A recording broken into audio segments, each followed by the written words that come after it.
Hello viewers. So in this video we are going to talk about 19th century romantic criticism. Romantic literary criticism was another literary movement. Like all literary movements, this is also a literary movement that is related to the romanticism, जिसका कि संबंध romanticism से है। आप लोगों ने romantic as के बारे में पढ़ा ही होगा, तो उससे ये काफ़ी ज़्यादा जुड़ा हुआ है। यदि आप उसके बारे में नहीं पढ़े हैं तो एक बार पहले उसको स्टडी करें, तब जाकर शायद आपको ये समझ आएगा। It originated in Germany and spread to the rest part of the Europe. यह शुरुआत जो हुई जर्मनी से हुई और बाद में यह यूरोप के बाकी के हिस्सों में भी फैला।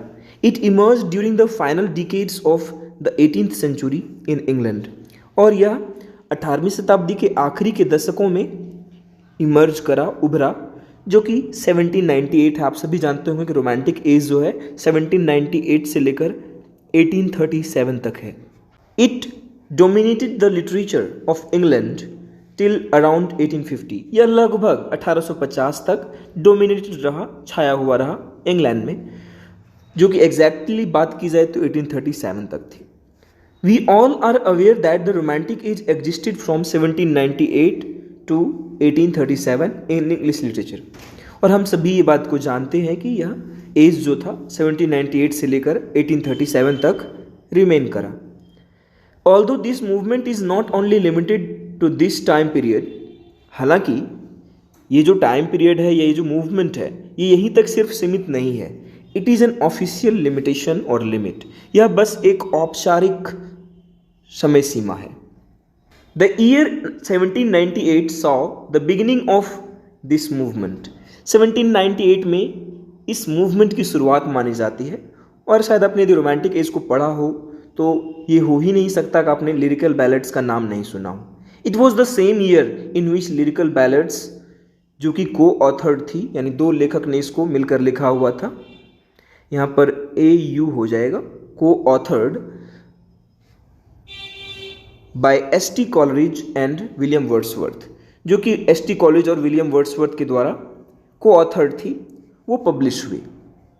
This book is considered as the manifesto of romanticism, और इस बुक को रोमांटिसिज्म का मैनिफेस्टो भी माना जाता है। मैनिफेस्टो का हिंदी में मतलब घोषणा पत्र होता है, यानी इस एज की शुरुआत, इस मूवमेंट की शुरुआत उसी वर्क से मानी जाती है।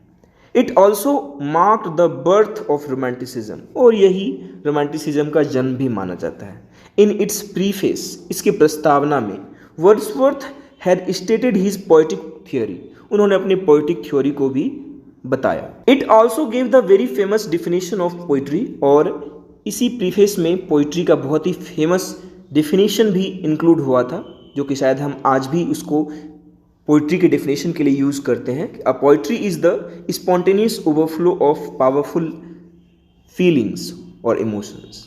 और हम बात करें इसके कैरेक्टरिस्टिक की, this movement emphasised emotion and feelings, यानी यह पूरा जो मूवमेंट था, इसने फीलिंग्स और इमोशंस को काफ़ी ज़्यादा इंपॉर्टेंस दिया। It was completely opposite to the previous age, और ये जो बातें थी ये काफ़ी ज़्यादा विपरीत थी, उल्टी थी द एज ऑफ एनलाइटनमेंट की, which valued and give importance to reason और रैशनलिटी, जिसने कि रीज़न यानी तर्क, बुद्धि, रैशनलिटी को ज़्यादा इंपॉर्टेंस दिया, यानी उसके जस्ट ऑपोजिट था। यहाँ पर बस इमेजिनेशन था। The romanticism was all about pleasure, और ये बस खुशी के बारे में था, उन फीलिंग्स के बारे में था।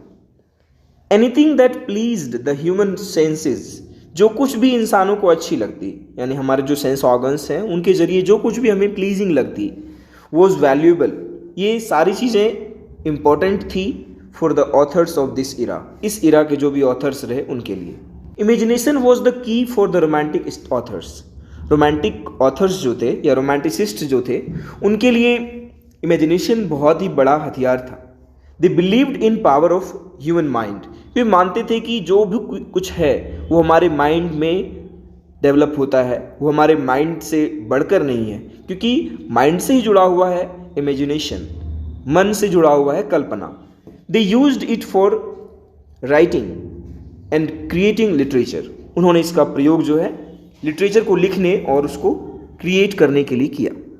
इट अगेन अपोज्ड और contrasted the scientific approach of the previous era, और इसने वापस एक बार जो है, जो कि साइंटिफिक विजन था, साइंटिफिक अप्रोच था इसके पहले वाले इरा का, उसके अगेंस्ट जाने की कोशिश की। It had no relation with logic, और इस एज का या रोमांटिसिज्म का लॉजिक से कोई लेना देना नहीं था। जैसे कि साउथ की फिल्म में बिना कोई लॉजिक के होते, वहाँ फिजिक्स केमिस्ट्री सब फेल हो जाता है, वैसे अब हम उसकी उतनी बुराई भी नहीं कर सकते, हाल ही में ऑस्कर्स लेके आई है। चलिए फिलहाल आगे बढ़ते हैं। Individualism, the romantic poets were like self intoxicated, ऐसा लगता था मानो वो खुद के ही नशे में चूर हैं, उन्हें किसी और की सुनाई नहीं देती। They give value to their own thoughts, वो अपने विचारों को ज़्यादा महत्व देते थे। They just wandered in the nature about the city, वे शहरों में रहते थे और प्रकृति में घूमते थे, वक्त बिताते थे।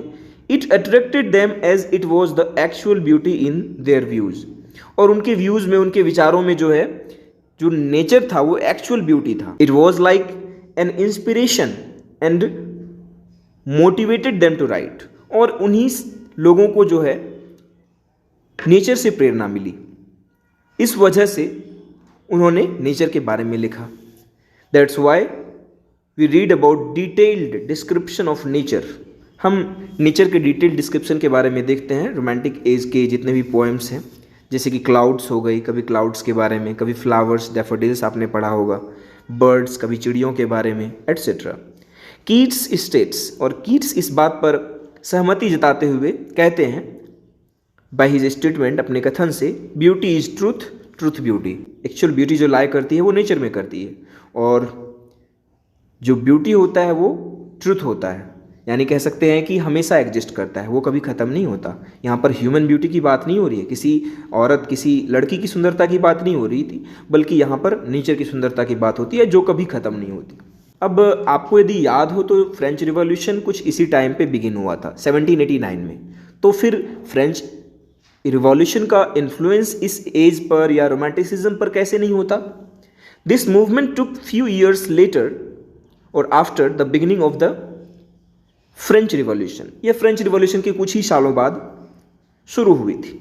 सो its influence can be seen in the works of Wordsworth, इसीलिए इन लोगों पर जो है, यानी जो भी राइटर्स हुए, वर्ड्सवर्थ, कॉलरिज, पीबी शेली, सबके वर्क्स पे कहीं ना कहीं हम फ्रेंच रिवॉल्यूशन का इन्फ्लुएंस देखते हैं। Some of the writers favoured it, कुछ लोगों ने इसका समर्थन भी किया। At the same time some of them were against it, कुछ लोग इसके खिलाफ भी थे।